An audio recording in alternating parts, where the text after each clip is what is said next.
everybody from RNT. On behalf of Teresa Rural, my name is Vince Cruz. I'm the Chief Operating Officer for RNT, and I have the distinct pleasure of introducing our next speaker. Guy Walton, Manager Director, is a highly organized take charge leader with 31 years of combined military and federal law enforcement experience. Guy possesses a strong problem solving and decision-making skill sets with the ability to develop and implement effective action plans. A recognized facilitator with excellent communication, liaison, and team building skills. Guy has a broad global experience in corporate cybersecurity, risk mitigation, and insider threat. He's a part of a disabled veteran-owned small business company named Counter Threat Analysis Mitigation Ops, LLC. His motto is security without fanfare. And with that motto, I am proud to introduce Guy Walton. Guy, it's all yours. Hey, good morning, everyone. Thank you for attending the conference. The conference is, this is my second year being part of the conference, and it has been incredible. Some of the speakers are really informative as well as entertaining. My purpose this morning is to talk really about information sharing, the ethics of it, the good, the bad, and dare I say, the ugly. Okay. You done? All right. Your perceived value of your information is intelligence. If I can paint a really good picture of who you are, what you do, your daily habits, your comes and your goings, even down to the programmers. Certain coders have certain things they like to use redundantly. Certain IT manager, architect, system architect use the same thing over and over again. If I can identify those things, I can paint a true picture of who you are, what you do, and have your information. But my biggest question to you now is to talk about policies and procedures and the sharing of information. I'm gonna ask up front, what policies and procedures do you have in your company, your organization, or even if you're a small business like me, have you written anything down? And oh, by the way, who's checking? My mom always told me, by the age of 5, you learn everything you need to know, from sharing to being polite, saying yes, sir, no, sir, and doing everything that's right. Because they taught me discipline is doing what's right when no one is looking. But I will tell you, treat your data like you're 4 years old. Mine. No, you can't have mine, because the mine portion means you have control of it. You know where it's going. Know who is sharing your information. Know what you really are sharing. Really know what you're sharing. Because if you don't know what you're sharing, you're giving away more information than you need. Know who is sharing your information. Authorized versus unauthorized. When I say know who's sharing, who has the authorization to share your customer data list to? Who has authorization to tag into your network and read your financial cards or your financial swipes of your customers?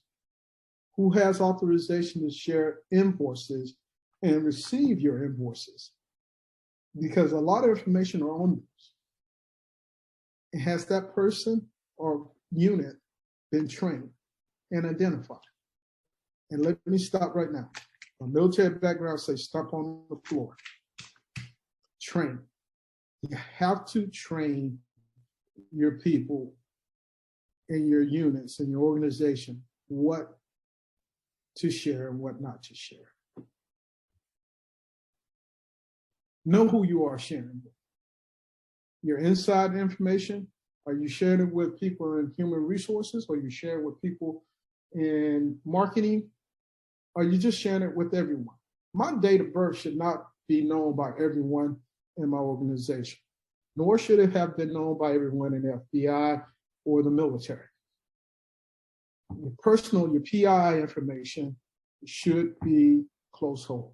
And I'm not telling you anything that you don't already know. I'm telling you things that to kind of say, hey, last time I looked at that was 2 years ago or 6 months ago. This is your wake-up call. This is me saying, hey, go check your stuff out. Look at it now. Your vendors. Do your vendors meet the same security level as you do? The capability maturity model concept is starting to address that. And that I'm not going into because I got my heart broken when they're talking about changing that. But nevertheless, I'm not going to digress and get in the pulpit. But it makes common sense. Does the vendors, your clients, do they have at least a minimum level of understanding of protecting information?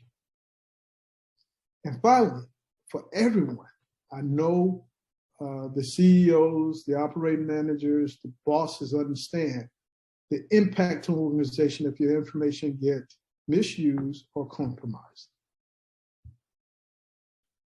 Know what you're doing with your information. Hey, marketing and legal, did you authorize to send all of your database, your customers for the last 5 years to a law firm or to X company or to X individual to help build your social platform? For example, I worked with a client here in the last couple of months that sent all of their information. They were a service provider of plumbing and construction. They sent all their information to a social media guru to build their social media platform. That information sat on a outdated server that has not been managed, has not been patched, and all that information got hacked. Why is sharing so good? In December 2006, Auburn University announced it developed the vaccine for the avian flu virus. Yay! You know how many people across the world eat chicken? A lot. So to find a cure that would cause or stop or prevent the loss of a whole stock or a whole livelihood of farmers, chickens, and cause people harm is a good thing. They announced it on the Alabama Technology magazine. I'm sitting at home Sunday, I'm reading this magazine on the cover. I said, wow, that's really great. Oh, that's a Spark 10 system back there. I wondered, have they updated the patches on that? Because last week there were like 12 different patches came out. So I get on the phone, call my buddy up in Montgomery. I said, hey, Kelvin, you still got a relationship with Auburn University science department? Yeah, I know the dean well. Hey, can you give him a call and let him know that I'm going to call him in about 10 minutes? The conversation went as such. Hey, Dean, that is awesome that your university has found a cure for the avian flu. Nevertheless, your scientist is pictured here in his lab, and I see a Spark 10, I see a Microsoft server, and some other equipment that if I look a little bit more detailed to, I can figure it out. Who runs your information security? Have they updated and patched that Spark 10? Because Spark 10 had a plethora of patches to come out this last quarter. He says, I don't know. Yes, silence. And after the silence, I broke. I said, I am on my way. Can I meet you in your office with the research chief? 4 hours later, on a Sunday afternoon, about 5 o'clock, we go into that lab, and true enough, they have been probed, and people were trying to get into their system for almost 2 years. Well, lucky for them, they had their research lab set up on a token ring network. They were just searching for it. They were going to the outer remnants of the public face of the lab, but not the actual research. They did things right. But in the sharing of information with Auburn University, they did not make the patch updates to the Spark 10 or the Microsoft. So that led to a change in policies and procedures for Auburn University. The good thing about it, they were receptive to law enforcement. They were receptive to listening what could cause an impact on their company. And the FBI and other agency would love to share information with you anytime that they can. In summary, it's your information. You determine if sharing is beneficial to you or your organization. Did you know you were sharing that information to the CISOs? Do you know that you're sharing your network architect with your MSP or your security provider? And what are they doing? Do they equal your level of security, or do you have any security? These are the questions you should ask. You should review your due diligence, because you can put policies and procedures in place, but if they're not being executed, you're failing. And I always got to mention out the contingency plan. Practice it. Practice it from a tabletop to an actual execution of your contingency plan. If you have a contingency plan that moves you to an offsite, execute it. Execute it when you can control the environment and control most of the element, because the old crap will hit the fan. All right, war stories. That was the good. Let's get to the bad.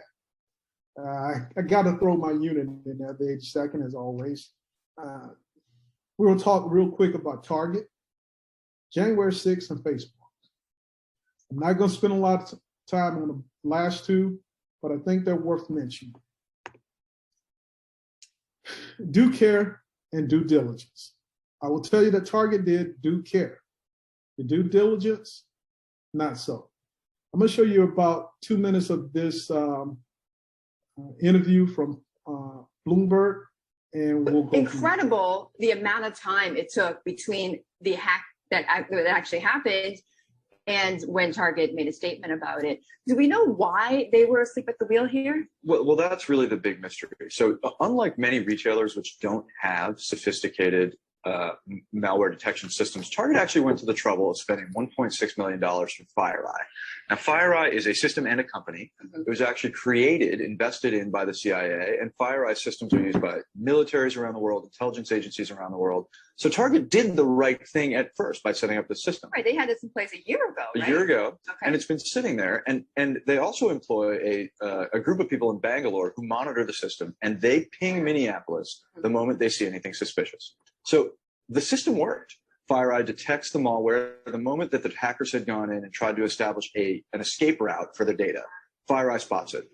Bangalore gets the alert. Bangalore sends it to Minneapolis. And we asked Target to respond specifically to the question, what happened? Right. And what we got back was a statement from the CEO, who's understandably, there are nearly 100 lawsuits in this case. There's a limit to what they can say.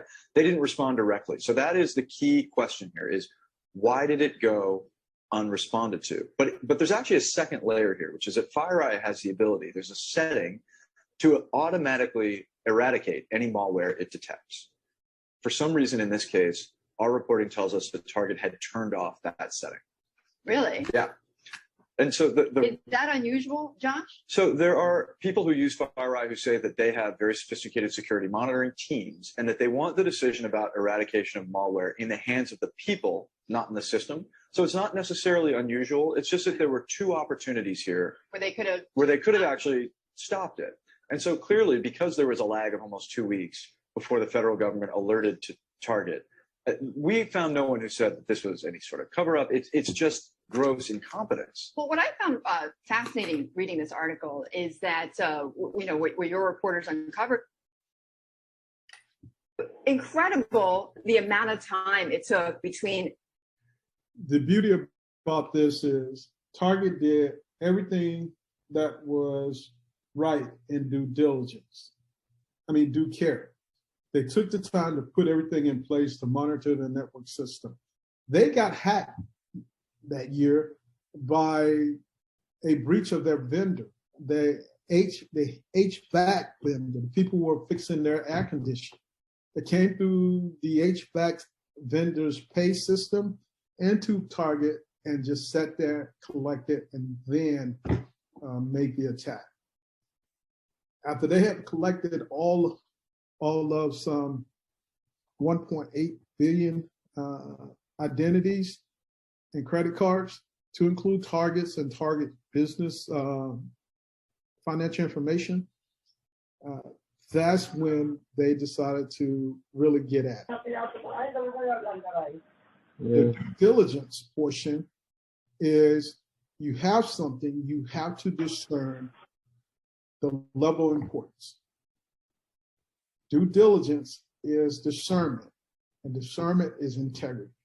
Integrity is determining what is best for your company, your life, and live in that.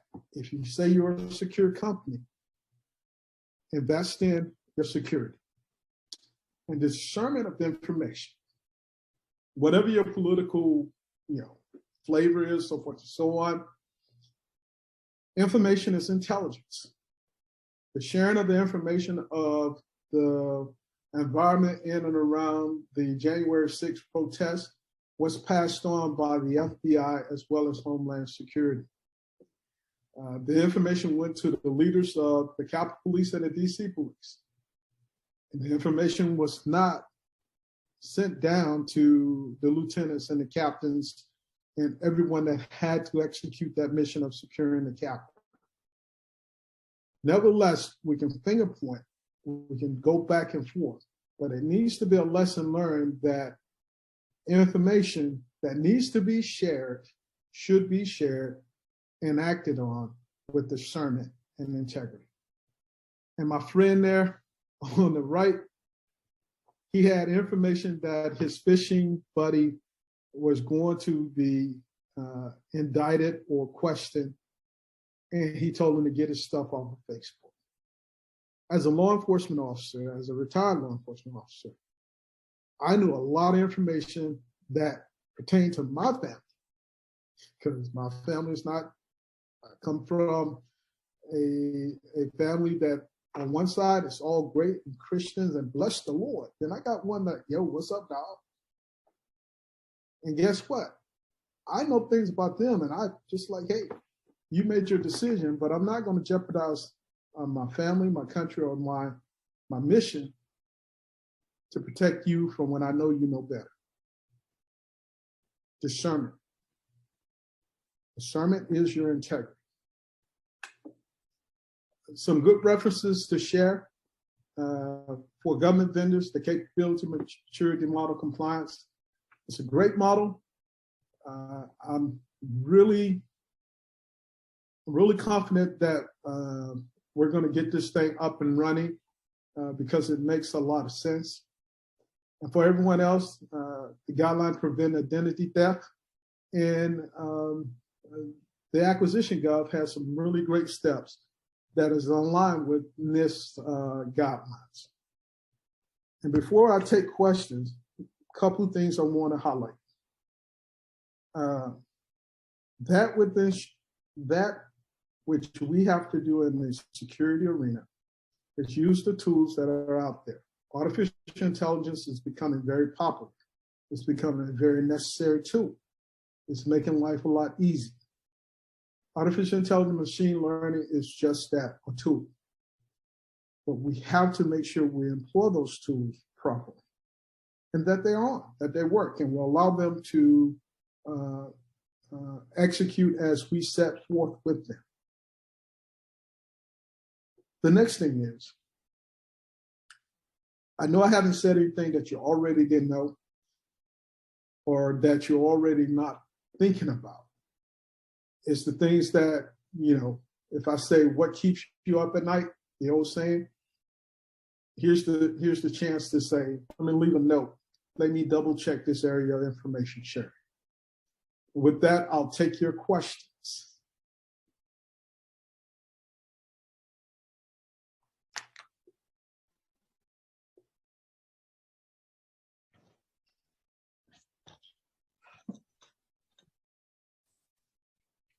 if Guy, I'm going to ask a question. I'm going to start it off. I know in the chat, I said put your questions in the chat. We have time for people to come online. I know you talked about specifically Target. Did you recall any of the penalties that Target suffered other than their loss of brand respect? And, you know, yeah, did the government come in and do anything? I don't remember the exact dollar value loss like the Yahoo, but the Target had to pay penalties, and they settled a good number of the lawsuits out of court, and it cost them millions of dollars. The CEO, the lawsuit against the CEO, I know was settled for a six-figure, not a seven, but a six-figure settlement. I don't remember those numbers, but they did lose. They had to pay a financial penalty as well as the market share that they lost. Target went through two roller coaster market share. One of them was based on security, the information security with the hack through the HVAC system. And the other one was through their acceptance of allowing everyone to use the bathroom regardless of gender. They suffered a huge market share loss there. So they owned it. The beauty about Target, they don't tiptoe around the mistakes they make. They have a great public relations team, and they responded. They made the changes towards a response team that goes along with FireEye and all the other. I think they're now using some other vendors. Someone put in there 202 million, the 2003 hack. Yes, that sounds about right. So, any other question? How, Teresa? I got muted. Hey, Guy. Good to see you again. It's great seeing you again. And the last thing I have really is, if there are not any more questions, because I would like to ask a couple of questions. The ethics, training. You have to train your people to do what's right or know what the policy and procedures are. If they're not knowledgeable of the policies and procedures and they don't execute those policies and procedures, they can't make the right decision. They can't discern what's right and wrong. Okay? There is not any industry that I can think of where they train their employees, they train their executives, they train their partners or vendors or customers that their security has not increased. And there's a cost to security, but in that security cost, you have to add training. I recently was able to get a school district in Mississippi to add cyber awareness training to its staff within the region, but also add it to the kids as they use the computers during COVID. It was a once a month, 5-minute little quiz or video that was interactive for the kids. If they passed it, they go on. If they didn't, they spent 15 more minutes walking through the elements of what they should know.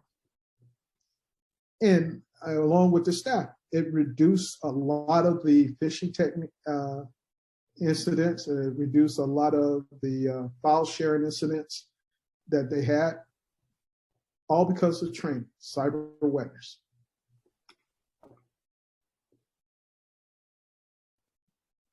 You know, that's a good point. And I know that we go to a lot of places as we do audits and other types of support activities, and we don't,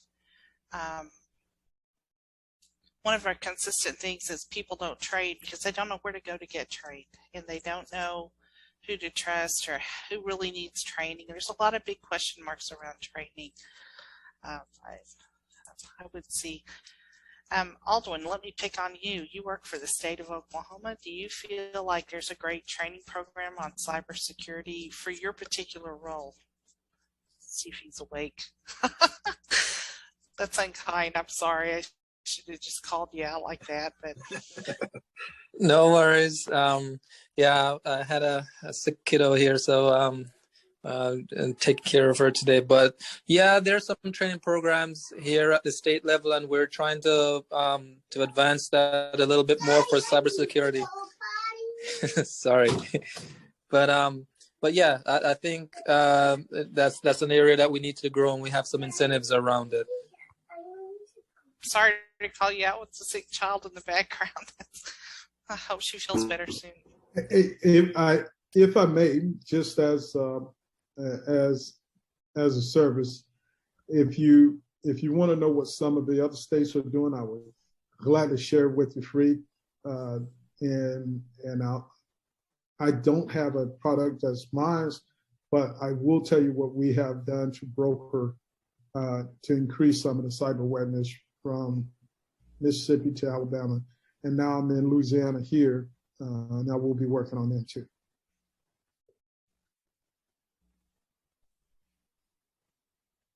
That'd be great. I know, and for free.